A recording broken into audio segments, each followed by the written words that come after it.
Yo, what is going on YouTube? Welcome to a Monday edition of MoBetta Sports. I know what y'all are thinking. I know, trust me. Trust me, I know. Man, it has been over almost a year since the last time I posted. I know, man. Hey, life be lifing. I am a new dad. I'm a new dad, man. I got my baby girl. She is now going to be 4 months old in a couple of days, actually. 4 months old in a couple of days. So, the last several months have really been spent personally taking care of my daughter, being a new dad, being there for her, doing all that kind of stuff. So everything else kind of really took a back seat to being a dad first, right? So I'll say that's probably the biggest reason why we have been away for so long. But I just can't, man. I got the itch, right? I got the itch. College football is back. NFL football is back. But most importantly, Texas football is back, and it's been a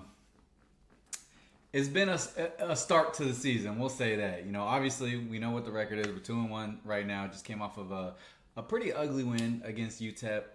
And yeah, man, I gotta get it out there, right? I gotta talk. I talk to my wife all the time about the game, but I gotta talk to y'all, man. I gotta get my thoughts out. I gotta let everybody know, what I'm thinking, what I'm seeing, how I feel about Texas going forward. And so yeah, we're back again, man. A long awaited video, and I apologize for that. We will be back regularly every single week with videos breaking down some film, breaking down my thoughts, previewing next week's games and whatnot. So we're gonna be back in full swing. I appreciate everybody who's still rocking with me, who is tapping into this video right now, who saw my notification pop up and said, "Oh, I've been waiting for that," clicked on it. I really, really appreciate y'all from the bottom of my heart. It means everything to me.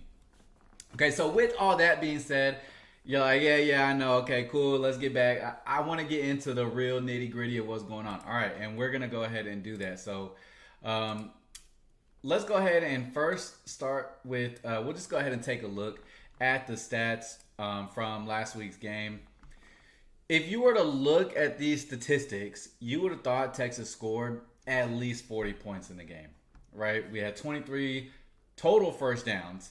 We had 226 yards of rushing, another 200-yard performance rushing, which is incredible to me.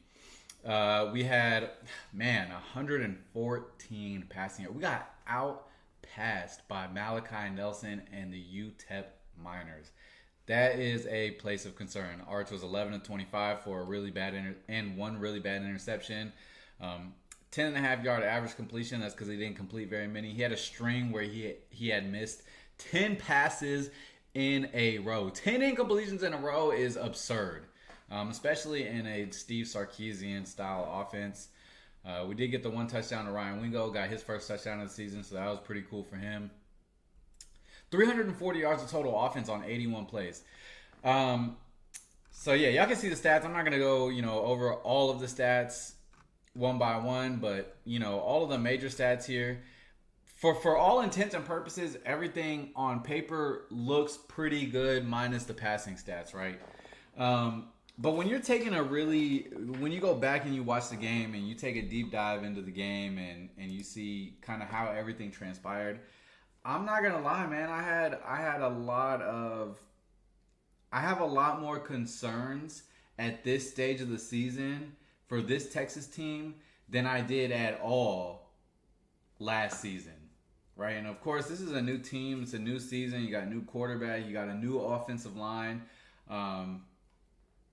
So it's going to take a bit of time for things to click offensively. Now, defensively, I think we are elite once again. There's a very, very huge difference in the way the defense plays and in the way the offense plays, and there's a reason for that. Our defense is mostly made up of second, third, and fourth year players, right? I would say third and fourth year players make up a majority of that team. With Lango Lafau, you Trey Moore, Anthony Hill, Malik Muhammad, Taft Daddy, Ethan Burke. You got a bunch of dudes that have been in that defensive scheme now for at least 2 to 3 years. Offensively is the complete opposite. We have 4 new offensive linemen. I have a new quarterback. We have an entirely new cast of running backs that we've seen up to this point outside of Trey Wisner, right? We didn't get to see C.J. Baxter at all last season. Got hurt on the very first, it was the second play. I think it was the second play, but the very first rushing attempt for him against UTEP. He hurt his leg. Hopefully, it's nothing serious from what I've heard so far. It's kind of pretty mum on what the injury exactly is and how severe it is. But with all of that said, the only returning wide receivers that we have right now are Ryan Wingo and DeAndre Moore, 2 excellent wide receivers. I don't think we even saw DeAndre Moore in the UTEP game, if I'm not mistaken. I think he was injured as well. We haven't seen Trey Wisner in the last 2 games since Ohio State, and that could be strategically done. Keep your most experienced and your most trusted running back healthy while you go through this stretch of lower competition games. I could understand that because obviously look what happened to C.J. Baxter right now. C.J. Baxter is an exception because we didn't see him at all last season. We haven't seen him since his freshman year. You got to get him out on the field and get him some reps. But prime example of why you don't put your best and most experienced running back out on the field if you don't need to in these type of games, because C.J. Baxter went down on the very first carry of the game, right? So there's a huge difference between the way the offense and the defense plays, and there's a reason for that. Like I said, I'll start defensively. We'll talk about the things that I like from the game, things that I'm hopeful about going forward, and then we'll get into the offense because obviously at this point in the season, right now as it stands, there's a lot more to talk about and to kind of try to digest and to decipher offensively than there is defensively, right? Defensively, I thought the team had a really damn good game again. Our front 7 is phenomenal. The front 7 is phenomenal. Hero Kanu, Ethan Burke, Trey Moore, Cole Brevard, all of these guys up front can really play some fucking football, man. Hero Kanu, I think, has been I didn't really know too much about him coming into the season. I knew that he was a transfer from Ohio State, but when I watch him play, that dude can play some damn football, man. He is an excellent interior defensive lineman. Him and Terry Shaw, I like the way Terry Shaw has been playing whenever he gets in the game. And then you're backing them up, right? Of course, you got Colin Simmons and Trey Moore at your defensive ends. I thought Colin Simmons had a lot better game this game than he did the first 2. And probably because he's just kind of playing a little bit more freely, not trying to... He's out there, not like, oh, man, I got to make a play. He's just going out there and playing football, and you can kind of see that. You can see the difference in this game than you did the last 2 games, in my personal opinion. Right? Some people may think differently. That's just my opinion. I feel like he's been playing a lot more freely, a lot looser, and a lot more just go get the fucking ball, go make a play, right? He's been doing an excellent job, and he's been really, really, really close to getting some sacks several times over the last couple of weeks. Trey Moore, I feel like at this point we really haven't seen too much of him. He had a fumble recovery last week that he should have took to the house. Almost did. He stepped out at the 1-yard line. Unfortunate there. But he made a couple of plays in this game. We haven't really had to call his name too often. And I think that, again, in these kind of games, I feel like PK is trying to get a lot of fresh faces on the field to get them some experience and get them some playing time, especially when it comes to the front 7. And then even you saw later in this game, we saw Jordan Johnson-Rubell out there. Of course, Grayson Littleton is out there. He's been a really bright spot on an already super solid defense. We've seen Ty Anthony Smith out there. We've seen Colton Vasek. We've seen Lance Jackson, if I'm not mistaken. I think that's correct. Umi Azulu we've seen out there. So we've seen a bunch of different guys, right? We saw Warren Roberson. We saw Wardell Mack out there. we've seen a ton of players on the field defensively over the last couple of games, and that's good. They need to get those repetitions so if they're ever called upon in an SEC game, they can step into the fire and they can step onto the field with confidence of already been playing some college football games, already been playing some college football competition. And so I think that's been really good for this defense to be able to get all these different newcomers and all these newer players, first and second year guys onto the field, because we already have our core defense. We have our starting, I would say even our starting two deep is so solid across the board defensively. I don't think there's any issues or any worries. If someone were to come out, say Jelani McDonald, Derek Williams steps in, or if Michael Taft is out, Jordan Johnson-Rebel or Derek Williams steps in, right? Or if corners go out, we got Kobe Black, we got Warren Roberson, we got Jalen Gilbo, we got a whole plethora of experienced talent on the defensive side of the ball, and that's showing up in these games. Again, another multi-turnover game this week. I know that there were some concerns because Ohio State, we got no turnovers, even though the defense played out of their fucking minds, right? For holding that Ohio State team to 14 points was not something to just kind of overlook, right? And I will say, I know that Ohio State kind of played a little passively as they kind of realized that maybe their defense was going to be able to help them out a lot when they're facing Texas's offense. But nonetheless, we didn't get any turnovers in that game, and there were some murmurs about, oh man, maybe the defense isn't really as good or can't get the turnovers or whatever the case may be. In my opinion, this is like the passerby fans, right? They kind of just take a peek and they see the results and they see that there was no turnovers on the board, so they thought that Texas defense just was kind of blah. No, the defense is elite. The defense is going to carry us through this season. They're going to be the reason why we win a majority of these games until or unless the offense can get clicking, right? I have so much confidence in the defense at this point in the season.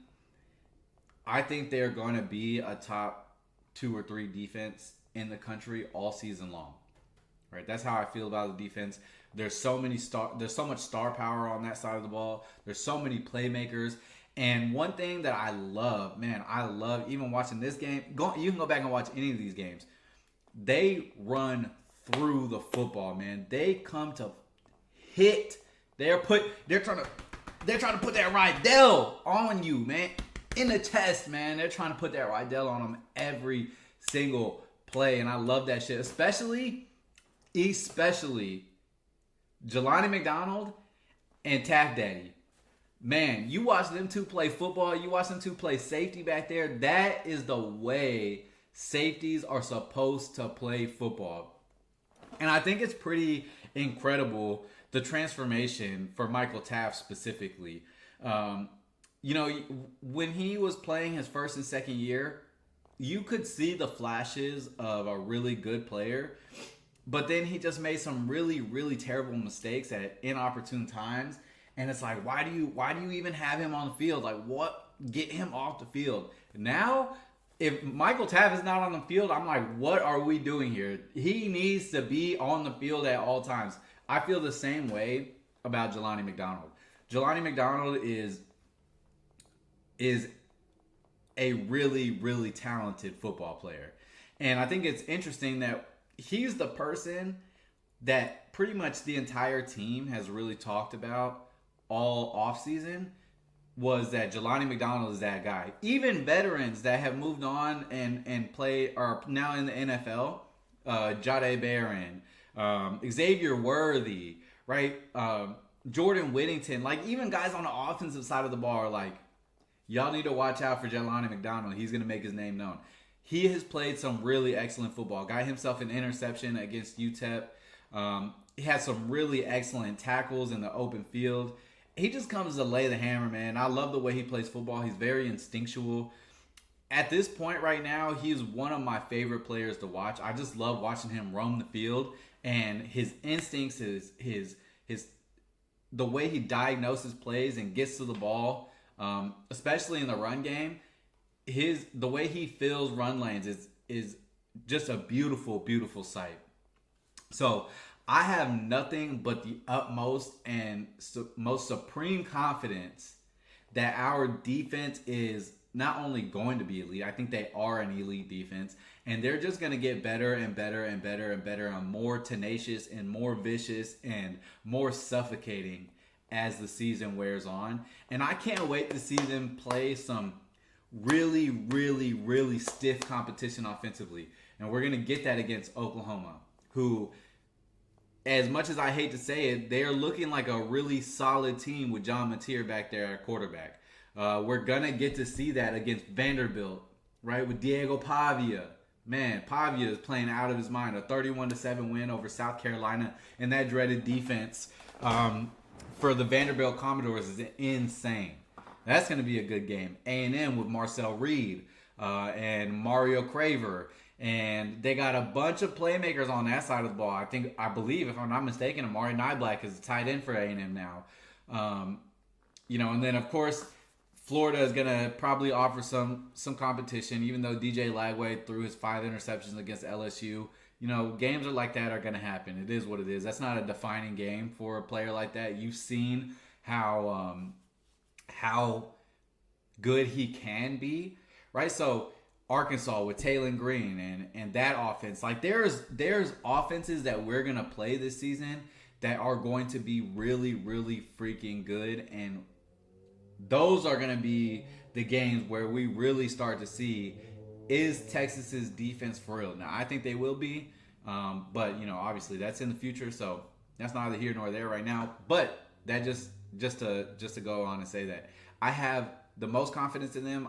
I'm not worried about the defensive side of the ball. I'm not worried about the special team side of the ball right now. Ryan Niblett has been really good in the return game. Our kickers have nailed kicks that we needed to make. I don't know if we've missed a kick so far this season. The biggest and most glaring concern on this team, and it's not even an elephant in the room. It's very obvious. It's very blatant. Arch Manning and the O-line have got to figure shit out. They have got to figure it out. And I think that a lot of people thought that after week 1 that it was the receivers, right? That it was Parker Livingston and Ryan Wingo and DeAndre Moore weren't able to get separation. But that's just not the case, right? That's not the case. I think Parker Livingston has so far shown himself to be an excellent wide receiver. Ryan Wingo and Arch Manning, for whatever reason, just cannot connect right now. They cannot connect right now, and it's a little concerning. It's a little concerning when you consider the fact that he is supposed to be your big play target, and he just has not been able to get the ball. And when we do get the ball, I feel like Steve is really forcing the ball to him, and even Arch is trying to force the ball to him in obvious situations. So he's not really been able to have that explosive game yet. Will it come? I hope so. I certainly hope so. I think that I probably even will say that for me and for myself personally, I thought that this transition for Arch was going to be much smoother and much easier. And by all accounts of everybody that is around that team and has the inside information, Arch was miles ahead of the quarterback room mentally. He understood coverages. He's been very accurate. He's been a good passer. We saw him play against Mississippi State last year. We saw him play against UTSA. He had obviously 2 very promising starts. I was at the Georgia game, the first Georgia game, not the SEC championship, but the Georgia game during the season, and I heard all of the fans booing Quinn Ewers and begging for Arch to be put in the game. And even then, I remember, I will never forget this. I will never forget when Quinn threw his interception to, I believe it's Dominic Lovett, in the Georgia game. The Boo Birds came out in troves. I mean, it was the loudest booing for a quarterback that I've personally witnessed. And all I could do was look around and say, what is wrong with y'all? What is wrong with you guys? Y'all don't understand an extremely uberly talented quarterback when you see one. Quinn Ewers is an uber talented quarterback. He is an elite thrower of the football. He made 15 to 25 yard passes look like anybody on the planet Earth could make those throws. That is how talented he was. It was so effortless for him. And when he left, oh, everybody's Arch Manning time. Oh, yeah, it's Arch Manning time. I said, man, y'all are going to regret the way you took Quinn Ewers for granted, because that kid is an elite quarterback. He is an incredible quarterback. He has some pocket movement issues, right? He does, and I think he still does at this point, even with the Dolphins. He needs to get better in the pocket. But when it comes to throwing the football, he's got the most talented arm. Probably, I think personally, he's more talented throwing the football than Caleb Williams, Patrick Mahomes. But that's neither here nor there. He's super talented, and what we're seeing right now, Arch Manning is kind of proving that theory to be true. These passes are not easy, right? Even the ones that look like they should be easy, it's not easy. It's not easy to complete passes against college football players. Like it's not easy to complete passes as a quarterback, period. That's why when you have an elite one, they really stand out, right? Well, Arch Manning right now is not looking elite in any way, shape, or form. Not passing the ball, not reading defenses, not in his decision making. Everything seems like it's being forced, and it feels like he's just trying too hard. I don't really know what it is. There were several plays in this game, several passes in this game that just I'm looking at. I'm like what is going on right now? What is going on? A perfect example of that is we were down on the goal line. It was 4th and 3. Arch Manning has a rollout, right? We're running a flood concept. Arch Manning is rolling out to his left. He has Parker Livingston open for an easy 4 or 5 yard gain immediately. He's looking right at him. Doesn't throw the ball. Not only was Parker Livingston open on that play, but our backside tight end ran into the end zone and is just standing there butt ass naked. There's nobody around him. He's butt ass naked. Arch didn't see either of him, or didn't throw it to Parker. Didn't see the tight end, and instead he rolls around, runs around in the circle, tries to make a play, throws it across the body, and throws an interception. Right. There was several other plays. There was a pass to Ryan Wingo on the sideline. It was about 7 yards. Not a cross hash throw or anything. A very simple catch and throw ball that he dirted. Literally just dirted that shit. Threw it at his feet.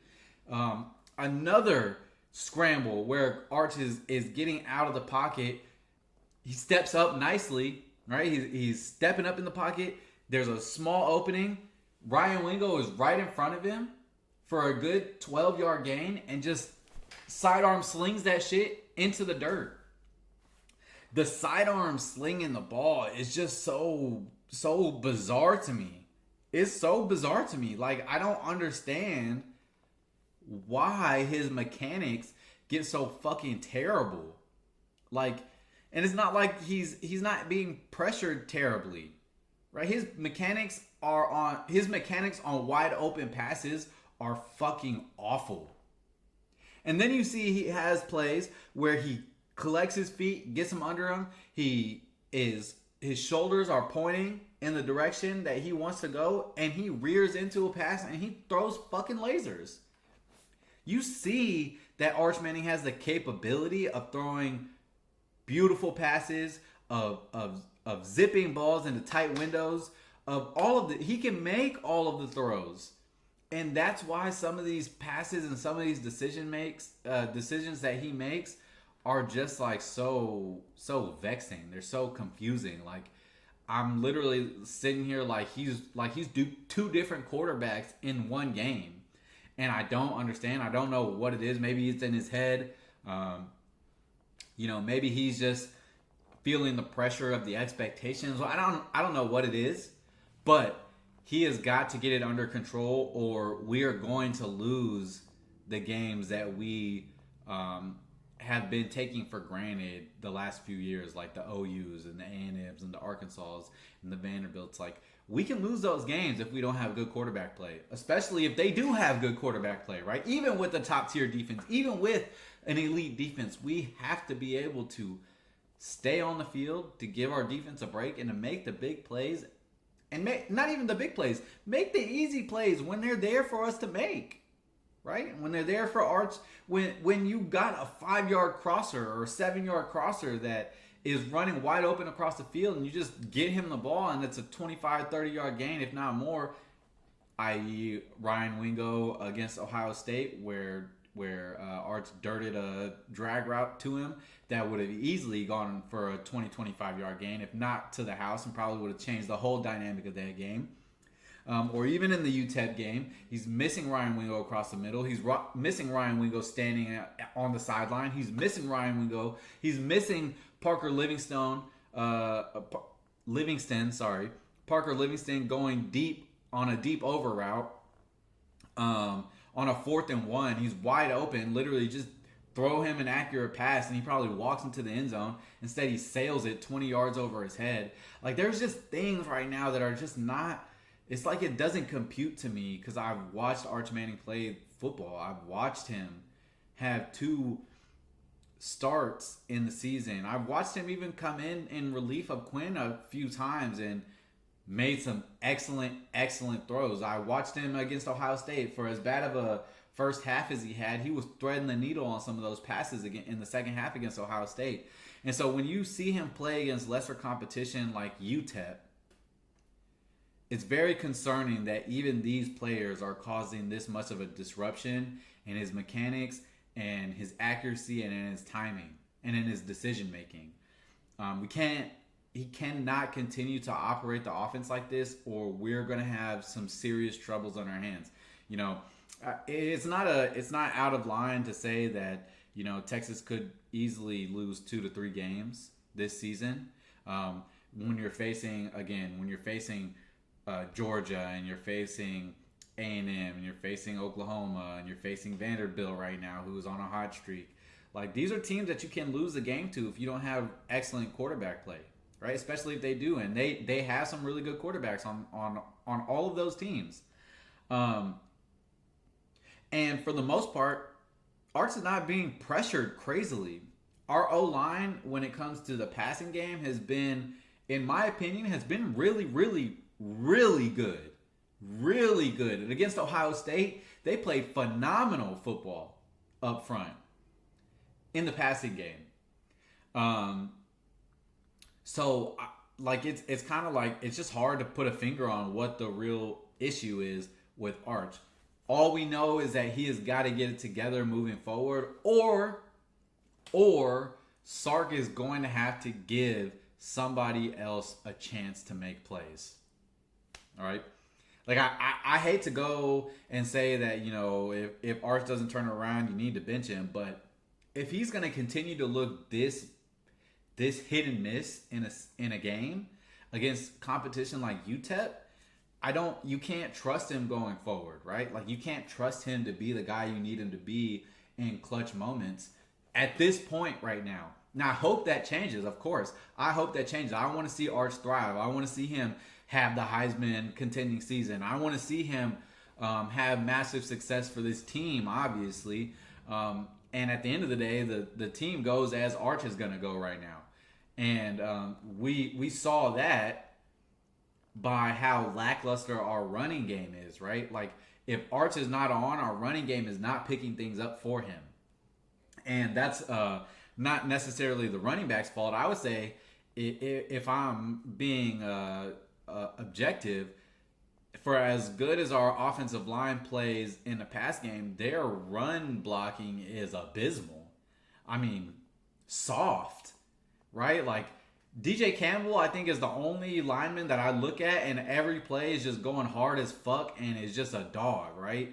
And I mean, hey, maybe that speaks to his 4 years of experience, but Connor Stroh whiffing on blocks, Trevor Gooseby diving at fucking knees and letting players run by him, um, uh, uh, Brandon Baker, again, for as talented as he is as a right tackle and as good as I think he will be, he's playing. In my opinion, he's playing really soft. Like he's not moving people off the line. The offensive line just is not moving defenses off the line of scrimmage, and coupling that with some of our running backs having poor vision and not hitting holes the way that they're supposed to, or not being able to make a man miss. Our running game is not helping the passing attack in any way right now. And maybe that's because Trey Wisner hasn't been seen. Maybe that's because, I don't know, CJ Baxter needs to get the ball. Of course, he got injured. Maybe it's because Arch needs to be involved in the running game a lot more. Because Arch does run the ball well. I'll give him that. Whenever he uses his legs, he's a real problem in the open field.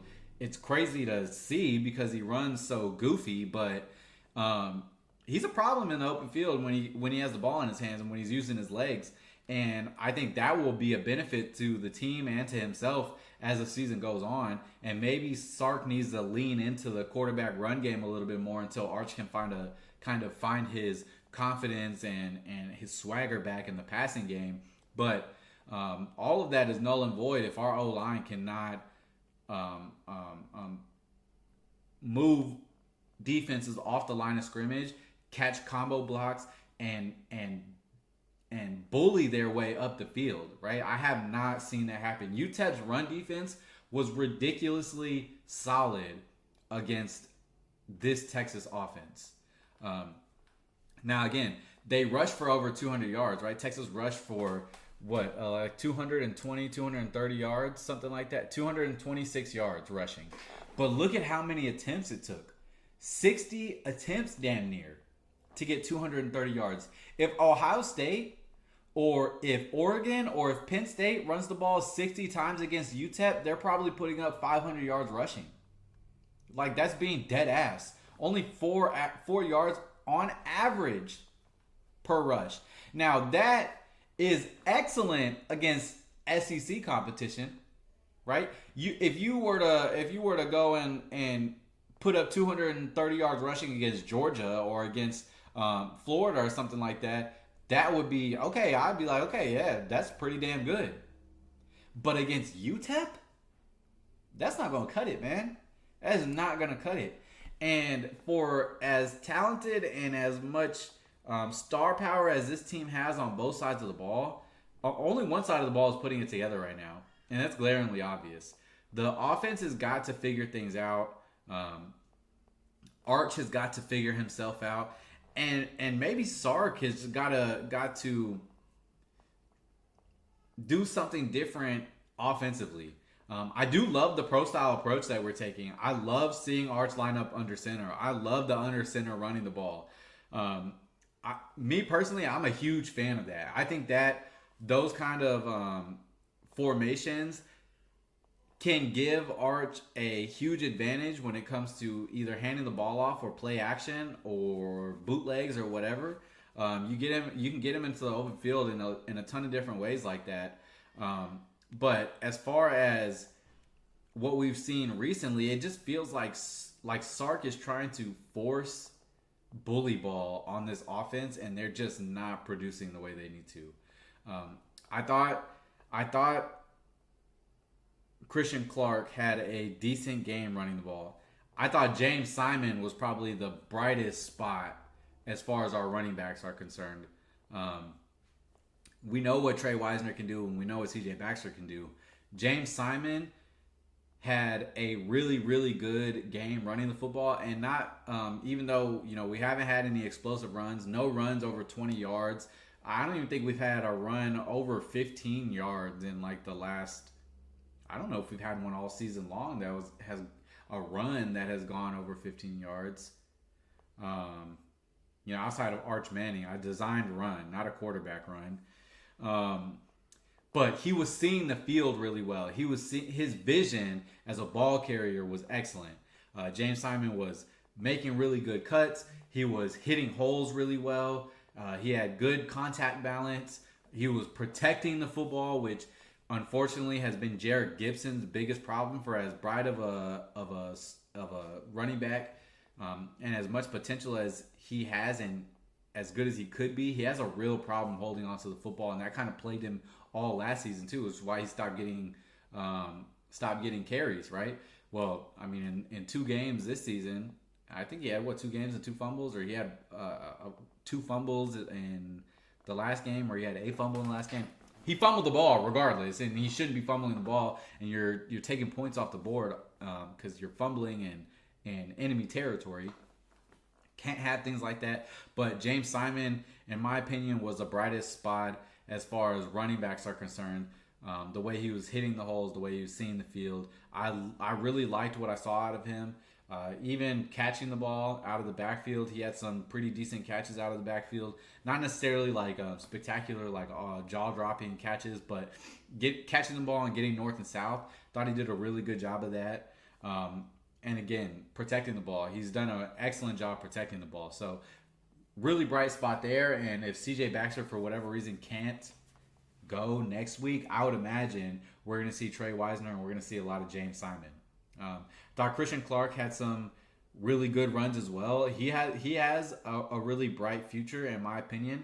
But there are some times where there's some plays where he's got open field in front of him and he's got blockers in front of him and he's bouncing the ball outside. There was one play in particular. It was a guard and tight end pull, counter pull, and both the DJ Campbell and I believe the tight end at the time was Townsend. I could be wrong, but they had gotten up the field and put their hats on defenders.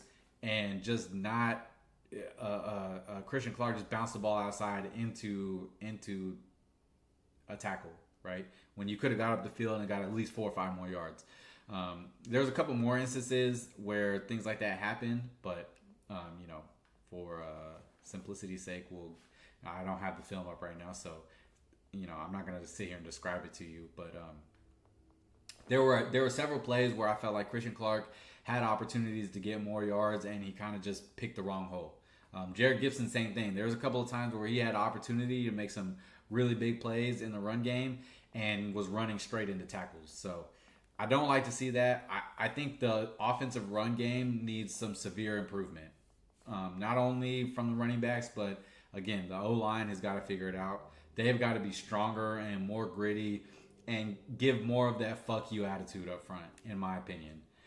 So hopefully this week in practice, they really emphasize that. I'm sure, if we can see it, if I can see it, if the country can see it, you got to know Sark and that offensive staff is seeing what's going on the field. So hopefully we get some corrections there and they really drive home the physicality aspect of the run game. And yeah, man, I'm really hoping that this week, even though it's going to be Sam Houston, right? I know we're playing Sam Houston, but we just played UTEP and we didn't escape with the win, but 27 points is like, come on, bro. Like we can't only put up 27 points and have a sloppy ass game against a team like UTEP. Sam Houston, I mean, we got to put up 40, right? Like for me to gauge our progress, it's not necessarily about the amount of points that we put up, but we need to dominate and completely dominate and dismantle teams that we should be, right? Sam Houston is one of those teams. I would hope that a 40-point game against Sam Houston is nothing crazy. Maybe I'm asking too much. And hopefully Arch can settle down and really just get his shit together. Like, have the confidence within yourself. Understand, the pedigree that you come from, the mentors that you have in your life. Trust in all of that. Trust in Sark. Trust in your quarterback's coach and AJ Milwee. Trust that these guys are setting you up for success, and then mostly trust yourself, right? You don't gotta be Patrick Mahomes. You don't gotta be a sidearm slinger and make these fucking ridiculous plays. You just gotta get the football into your playmakers' hands and let them do the rest. Don't try and do too much. You don't have to be a hero on this team. And sometimes I think maybe that's what he's trying to do. You don't have to be the hero. You don't have to be the hero for the fan base. You don't have to be the hero for anybody. You have to be Arch Manning, the Texas quarterback that runs an efficient offense. That's it. If you can do that, we're going to be perfectly fine. If he can do that, we will be perfectly fine. And I hope and I expect that that's what we're going to see this Saturday. So, yeah. Anyways, I think I've been talking about it long enough. We kind of, we have a pretty good idea of where we excel and where we are struggling right now.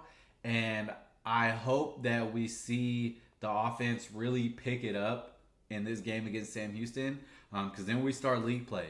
League play is not going to be easy. League play is not going to be easy, not at all.